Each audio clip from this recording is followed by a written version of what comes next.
Hello students, आज इस video में हम लेकर आए हैं क्लास 12 के ऑर्गेनिक केमिस्ट्री का first chapter haloalkane and haloarene.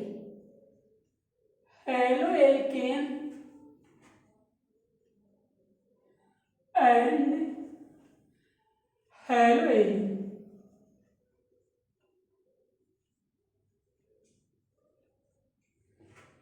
जैसे कि जब तक आप लोग को क्लास चला था 15 मार्च तक, उस वक्त तक ऑर्गेनिक नॉमेनक्लेचर आप लोग को चल रहा था और यहाँ से 12 क्लास का एक फर्स्ट चैप्टर है और इसी से 12 क्लास के ऑर्गेनिक केमिस्ट्री का सिलेबस आरंभ होता है। तो उससे पहले हम बता दें कि ऑर्गेनिक केमिस्ट्री होता क्या है। ऑर्गेनिक का शब्द जो है लिया गया है ऑर्गन शब्द से।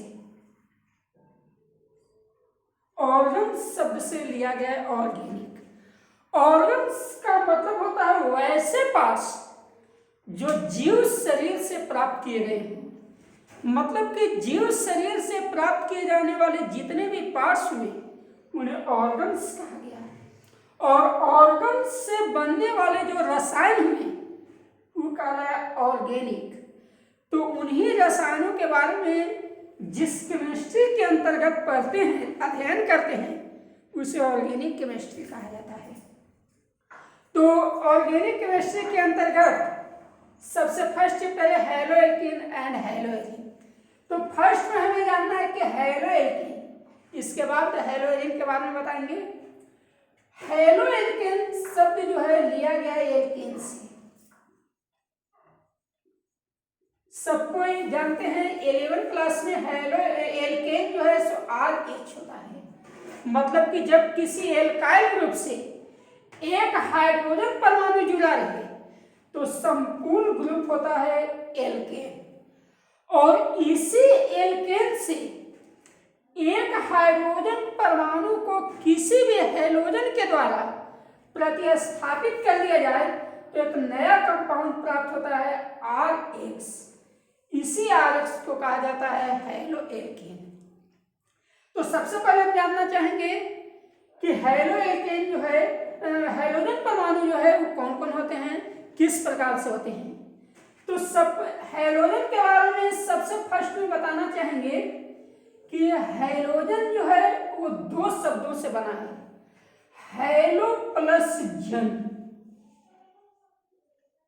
हैलो का मतलब हुआ लवण और जन का मतलब जन शब्द जो लिया गया है जेनरेशन से। जेनरेशन का मतलब होता है उत्पन्न करना। तो जो तत्व हैलोजन उत्पन्न करते हैं, जो गैसीय तत्व हैलोजन उत्पन्न करते हैं धातुओं से मिलकर के, उन्हीं को कहा गया हैलोजन। और मूल रूप से हैलोजन 4 हैं, फ्लोरीन, क्लोरीन, ब्रोमीन, आयोडीन। मूल रूप से 4 हैलोजन ग्रुप हैं जिन्हें आप इस ट्रिक से भी याद रख सकते हैं, फूल कलियां बहार आई। इस ट्रिक से आप याद रख सकते हैं कि ये जो है सो हैलोजन तत्व हैं, फ्लोरीन, क्लोरीन, ब्रोमीन, आयोडीन। अगर हैलोजन परमाणु का एल्केन परमाणु से हाइड्रोजन का प्रतिस्थापन फ्लोरीन से किया जाता है तो निर्मित कंपाउंड होता है RH, जिसे नाम दिया जाएगा फ्लोरोएल्केन।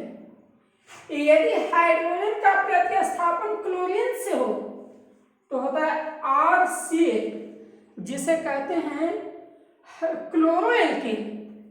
यदि हाइड्रोजन परमाणु का प्रतिस्थापन आयोडीन से हो, ब्रोमीन से हो, तो प्राप्त होता है RBr, जिसे कहा जाएगा ब्रोमोएल्केन। अगर आयोडीन के द्वारा इसका प्रतिस्थापन हो तो प्राप्त होता है RI, आयोडोएल्केन। इस प्रकार से हेलो एल्केन जो है वह 4 भाग में हो जाता है। किसके आधार पर? तो हैलोजन परमाणु के आधार पर 4 प्रकार से बांटा गया है। जैसा कि आप देख रहे हैं, इसमें अगर देखा जाए तो एल्केन में भी पोलैरिटी अल्प रूप से पाई जाती है, और अगर इसे अल्प रूप से आयनाइजेशन किया जाए तो R+H-, मतलब कि एल्काइल का हाइड्राइड कंपाउंड एल्केन होता है। उसी प्रकार RH जो है वह एल्काइल ग्रुप का हैलाइड यौगिक है, हैलाइड कंपाउंड है, जिस कारण इसका पोलराइजेशन अगर किया जाए तो R+X- होगा। मतलब कि इसमें प्रत्येक हाइड्रोजन परमाणु निगेटिव आयन के कारण जो है उपस्थित होते हैं। इसमें निगेटिव चार्ज होता है और एल्काइल ग्रुप पर पॉजिटिव चार्ज होता है, जिस कारण से दोनों के बीच एक पोलैरिटी उत्पन्न होती है, और इसी पोलैरिटी के कारण हैलोएल्केन जल में घुलनशील भी होता है, आंशिक पोलैरिटी के कारण। तो अब आप समझे कि हैलोएल्केन आखिर होता क्या है। तो हम कह सकते हैं कि जब किसी एल्केन से एक हाइड्रोजन परमाणु को किसी हैलोजन परमाणु के द्वारा प्रतिस्थापित कर दिया जाए तो जिस कंपाउंड का निर्माण होता है इसी कंपाउंड को हैलोएल्केन कहते हैं। हैलोएल्केन एक कंपाउंड के रूप में है तो इसकी प्रकृति लवणीय होती है, इसमें लवण का आंशिक गुण पाया जाता है। इसकी प्रकृति लवणीय है, साथ साथ इसमें पोलराइजेशन का गुण भी पाया जाता है। यह जल में आंशिक रूप से घुलनशील भी होता है, और साथ साथ यह औद्योगिक और व्यापारिक क्षेत्रों के लिए काफी प्रयुक्त भी होता है। औद्योगिक जैसे कि अभी कोरोना औषधि के रूप में हाइड्रोक्सीक्लोरोक्विनोन का जो निर्माण हुआ है यह भी एक प्रकार का हैलोएल्केन ही है। इसी के सिद्धांत पर जो कि हम आगे बताएंगे कि उसका फंक्शन क्या है, किस प्रकार से वह कोरोना वायरस पर अटैक भी करता है, किस तरह से उसे करता है, इसको आगे के क्लास में बताएंगे। फिलहाल अभी यहाँ तक। जैसे कि एल्काइल ग्रुप में जानते हैं कि CnH, इसका फार्मूला होता है CnH2n+1 और X, तो यही हैलोएल्केन का सामान्य सूत्र है CnH2n+1 X। इसके बाद अगर किसी अन्य कंपाउंड के बारे में जानना चाहिए तो एल्काइल ग्रुप के आधार पर इसका नामकरण किया जाता है। इसका साधारण नाम एल्काइल क्लोराइड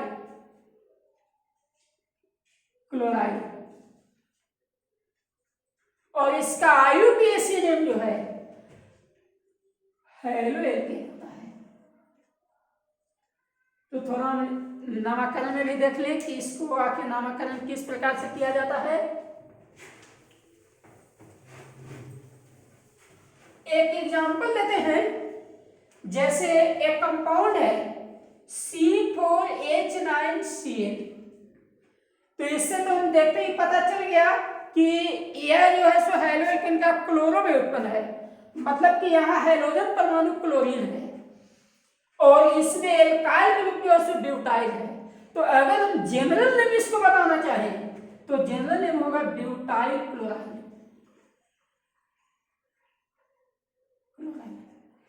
IUPAC की ओर अगर आते हैं तो IUPAC क्लोरोब्यूटेन। इस प्रकार से जनरल हैलोएल्केन के बारे में जो है IUPAC नेम कर सकते हैं। इसके बाद कोई मल्टीपल कंपाउंड आए। मल्टीपल कंपाउंड कहने का मतलब हुआ कि ज्यादा से ज्यादा फंक्शन हो, एक से ज्यादा उसमें फंक्शन उपस्थित हो, मल्टीपल बॉन्ड उपस्थित हो, तब जो हैलोएल्केन जो भी आता है वे सभी हैलोएल्केन जो है सो मल्टीपल हैलोएल्केन कहलाते हैं, जिसकी चर्चा हम अगले वीडियो में करेंगे। Thanks you. और एक सूचना देनी है कि आपके आसपास जितने भी इस लॉकडाउन की वजह से जितने भी लोग फंसे हुए हैं, जिनकी अर्थव्यवस्था सुचारू ढंग से नहीं चल पा रही है, तो सभी से निवेदन है कि वे अपने आसपास के गरीब जो कि भोजन भी नहीं कर पा रहे हैं, उन लोगों को तब तक उनका भार उठाएं, अगर संभव हो तो तब तक उनका भार उठाएं जब तक कि लॉकडाउन की वजह से पूर्ण न हो सके।